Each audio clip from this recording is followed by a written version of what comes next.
David Spada is a successful attorney whose dream was to become a sports talk show host.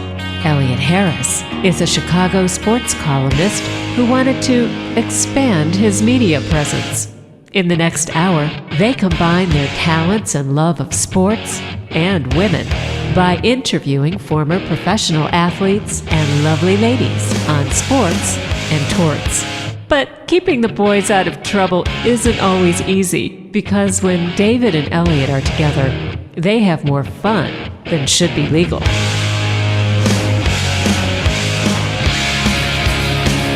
Welcome to another edition of Sports and Torts on TalkZone.com with David Spada and Elliot Harris. I am not David Spada, so I think that means I'm Elliot Harris. David, once again, is out of the studio, but we have a couple of great interviews that I think you'll enjoy. First up, we have Basketball Hall of Famer Wes Unseld, the former Baltimore Bullet, Washington Bullet, and once upon a time, Louisville basketball star. You're probably excited the last week with Louisville winning the championship. Well, I'm not excited. I'm excited for those young men in the city. It's a big thing, and my hat's off. Congrats to them. My wife is awfully excited because she's also a Louisville grad, and it was nice for all of us who were from that area. Who was your coach when you were at Louisville? Because you were before Denny Crum, right? Oh yeah, much way before Denny Crum. The coach I played under, his name was Peck Hickman, one of the old time guys. How did you end up at Louisville? How did I end up in Louisville? Well, I'm from Louisville. So, I was recruited by a number of very interesting institutions, and I just thought that here was a place playing big-time Major League basketball in the Missouri Valley Conference at the time. And it also allowed my father and family a chance to watch me play, which was a big thing for him, and it was, an easy decision. Then you get drafted by the Kentucky Colonels in 1968 of the ABA, and then also by the Baltimore Bullets. Did you have a tough decision to make which league to play in? Yeah, it was sort of tough, but the decision was actually made for me by certain incidents that happened, so it worked out the best. Do you want to talk about the incidents? No, not at this time. It's water under the bridge. The bridge has been torn down. I mean, you were Rookie of the Year and MVP your first year. You must have thought this is an easy league to play in. No, it wasn't easy. When you were playing against Wilt and Russell and Thurman and guys like that, nothing was easy about it. Who was the toughest center you went against? Well, I've never tried to rate them, but the one I disliked playing the most was a young man who I understand just passed away here not too long ago by the name of Tom Bullwinkle. He was a Chicago Bull, and we're from Chicago. Yeah, Chicago Bulls, and he's a big dude, and I used to like to hit people and try to wear them down. Well, I could never get to that point with Tom, because found out I was the one getting worn down. He set the record for the Bulls for most rebounds in a game, and it still stands. He had 39 one game, and he probably could have hit 50 if they left him in there. Well, he could do some things. He was a big guy, but he could hold his own. We've interviewed the other Hall of Famers in basketball. Most of them say the best player of all time was Bill Russell, because that guy, you could not stop him. He was good on defense and offense, and they said basically he was better than Chamberlain because he could do it all. Well, I don't know anybody who could get more rebounds than Chamberlain or score more points than Wilt. So I wouldn't try to rate either one of them. I don't think you get much better than Jabbar. I don't think you could get much better than Jordan. So you can just keep going. I just think it depends on what generation you're in. The guy you mentioned that's kind of forgotten is Nate Thurman. That guy could flat out play, but he was in the shadow of Wilt and Russell for all those years. Yeah, and I mean, he was an absolute fabulous, solid individual as far as basketball was concerned, for everything else too. But he was just a steady, no-nonsense basketball player. You were 6'7" when you were playing in the NBA. I mean, how did you get all those rebounds at that height? Well, I had to do something, otherwise I wouldn't have been playing in the NBA. It was just that simple. Either go do that, go home. Did you think you were ever going to win a title? Because it took you a while in the NBA. At some points, I'm sure I had my doubts because I didn't know if a team with a 6'7" center was going to be able to win a title. But I still had to just chug along and keep it going. Because, I mean, you won the title when Elvin Hayes joined your team. Is that correct? Well, Elvin had been with us for a while, yes. So who was the center, who was the power forward, or were you guys interchangeable? Well, to some degree, but I was the center and Elvin was the power forward. Did you guys must have had some battles in practice, though, with the two of you, or were you always on the same team?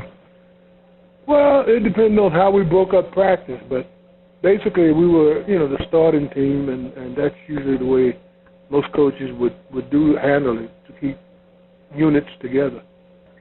What was the NBA like when you were playing? Was it more of a defensive league, or was it more offensive?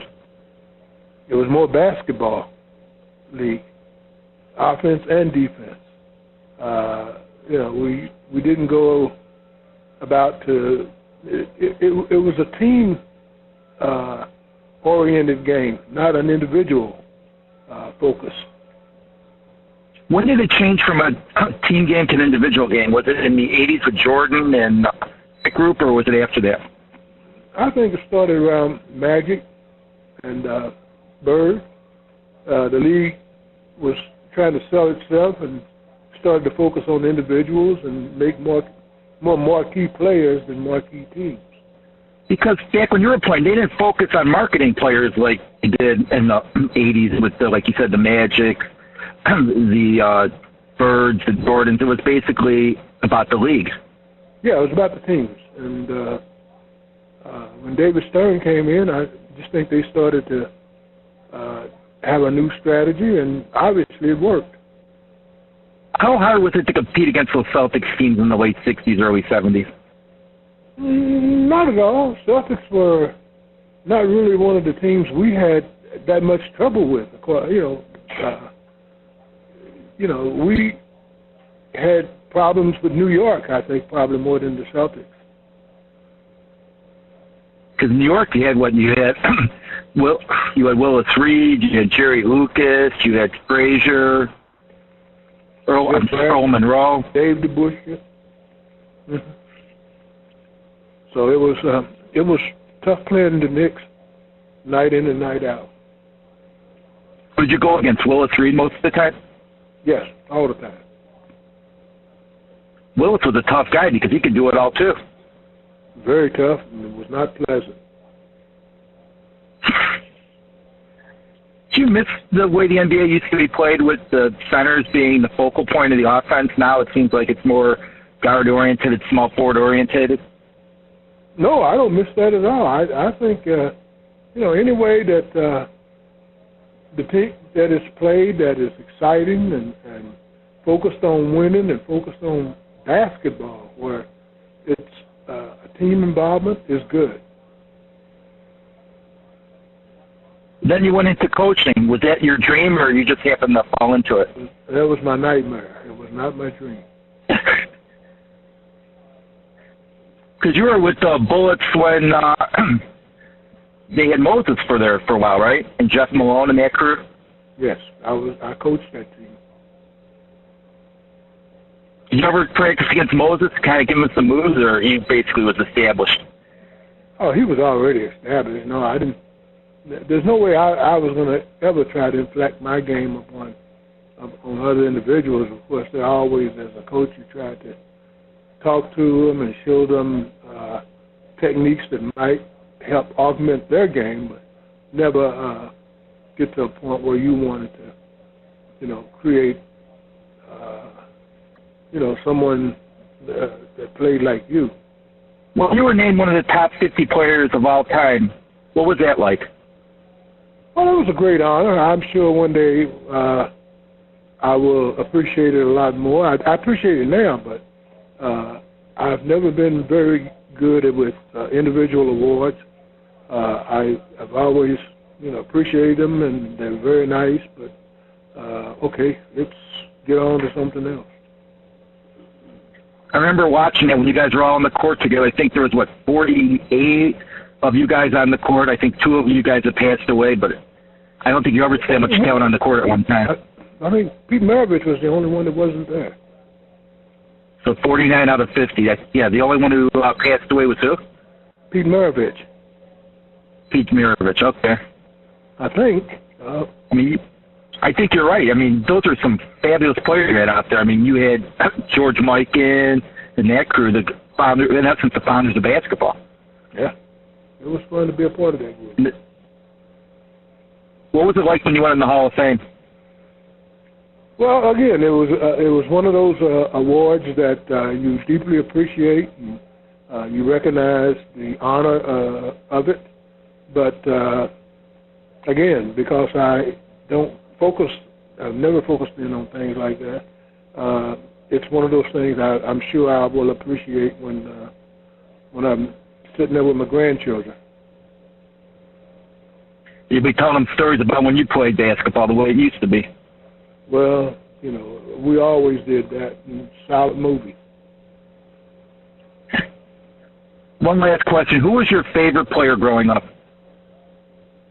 My favorite player growing up? Well, probably was Oscar Robertson. Yes. I was from Louisville, Kentucky, and Oscar was from Cincinnati. And I heard about him in high school and watched him when he played with the Royals. So I would think Big O was the hero of the time. I'll tell you what, he was a great player, and he's forgotten about. That guy could do it all. A lot better than a lot of these guys. Oh, exactly. They talk about LeBron, but he was, I think, better than LeBron because he, like everybody talks, he had triple-double. He kept doing it. He could do it all, and he wasn't 6'8". No, he did it within the concept of a good team, too. All right. Thank you for a great interview, Wes Unseld and David Spada. After this brief break, we will be back with Pro Football Hall of Famer Jim Otto. You're listening to Sports and Torts on TalkZone.com.